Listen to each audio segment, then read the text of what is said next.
করবেন। তো আমরা সরাসরি আম জন্ম নিবন্ধনের ওয়েবসাইটে চলে আসব। আসার পরে এখান থেকে জন্ম নিবন্ধনের আবেদন এই অপশনটা চুজ করব। দেন হচ্ছে এখানে ৩ টা অপশন আছে, জন্মস্থান, স্থায়ী ঠিকানা, আরেকটা হচ্ছে দূতাবাস থেকে আবেদন করার। তো আমরা দূতাবাসের অপশনটা সিলেক্ট করব। ওকে, তো আপনি যে দেশে আছেন সে দেশটা সিলেক্ট করে দিবেন। আমি সৌদি আরব সিলেক্ট করে দিলাম। ওকে, তো আমি যে জেদ্দায় জমা দিব, তো জেদ্দাটা সিলেক্ট করে দিব। তারপর হচ্ছে এখানে আমার নামের প্রথম অংশটা লিখে দিব।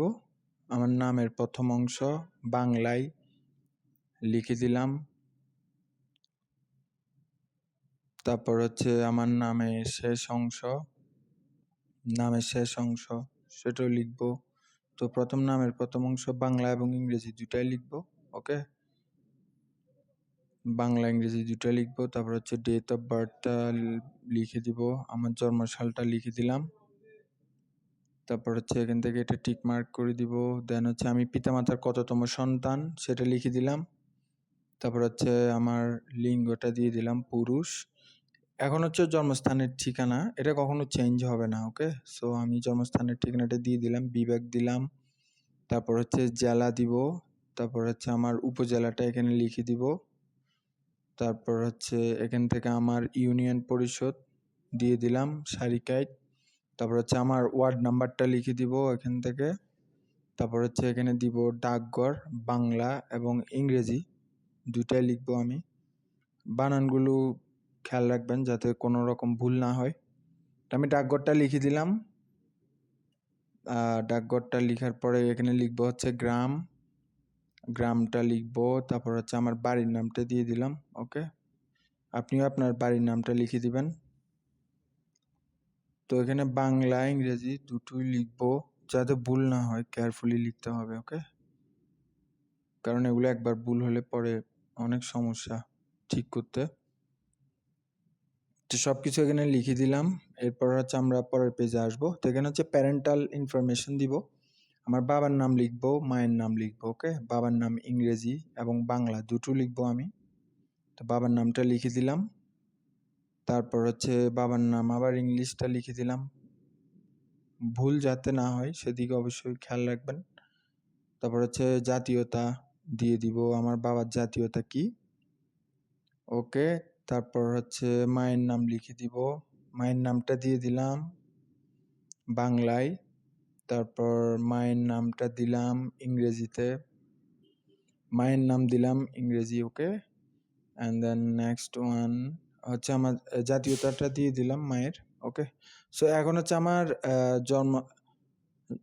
জন্ম ঠিকানা এবং স্থায়ী ঠিকানা দুটো একরকম, অর্থাৎ আমার জন্মস্থান এবং স্থায়ী ঠিকানা দুটো এক। সো আমি এখান থেকে টিকমার্ক দিয়ে দিব। তারপর হচ্ছে এই বর্তমান ঠিকানাটা লিখে দিব যে দেশে আছি। ওকে, দেন হচ্ছে এখান থেকে দুটো ফাইল আপলোড করব, আমার পাসপোর্ট কপি এবং হচ্ছে আমার রেসিডেন্স আইডি কার্ড। তো প্রথমে আমি পাসপোর্টটা এখানে সিলেক্ট করে আপলোড করব। অবশ্যই খেয়াল রাখবেন এটা যেন ম্যাক্সিমাম 2 MB এর বেশি না হয়। ওকে, অবশ্যই জেপিজি ফাইল আপলোড করবেন। তারপর হচ্ছে এখান থেকে আমার রেসিডেন্স আইডিটা আমি আপলোড করে দিব। ওকে, দিয়ে দিলাম রেসিডেন্স আইডি কার্ড। এখান থেকে সেকেন্ড অপশনটা আমি চুজ করে স্টার্টে ক্লিক করব। তো হয়ে গেল অনলাইন জন্ম নিবন্ধন আবেদন। ওকে, তো এখন হচ্ছে ফাইনাল সাবমিট দিব। সাবমিট দেওয়ার আগে আমি অবশ্যই সব কিছু চেক করব সব কিছু ঠিক আছে কিনা। আমার নাম প্রথম অংশ, দ্বিতীয় অংশ, দেন হচ্ছে আমার ঠিকানা, জন্মস্থানের ঠিকানা, স্থায়ী ঠিকানা, বর্তমান ঠিকানা সব কিছু ঠিক আছে কিনা। দেন হচ্ছে প্যারেন্টাল ইনফরমেশন। তারপর হচ্ছে আমি এখানে একটা ইমেল অ্যাড্রেস দিব, ওই ইমেলে একটা ওটিপি আসবে। সো মেইল অ্যাড্রেসটা যাতে ভুল না হয়, কারণ এই মেইলে একটা ওটিপি আসবে।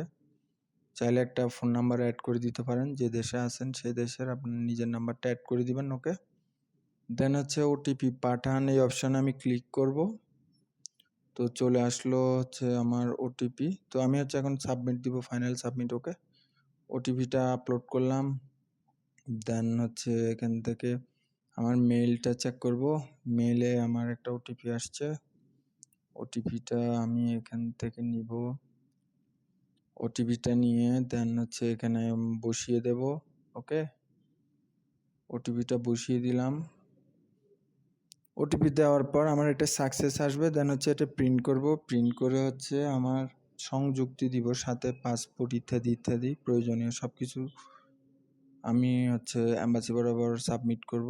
ওকে, আর হচ্ছে আপনি যদি জন্ম নিবন্ধনের আবেদন করতে চান, আপনি যদি করতে না পারেন তাহলে আমার সাথে এই নাম্বারে যোগাযোগ করতে পারেন হোয়াটসঅ্যাপে। ওকে, আমি হচ্ছে অনলাইনে আবেদন করে আপনাকে ফাইলটা দিয়ে দিব। ওকে, তো ভালো থাকবেন সবাই। আসসালামু আলাইকুম।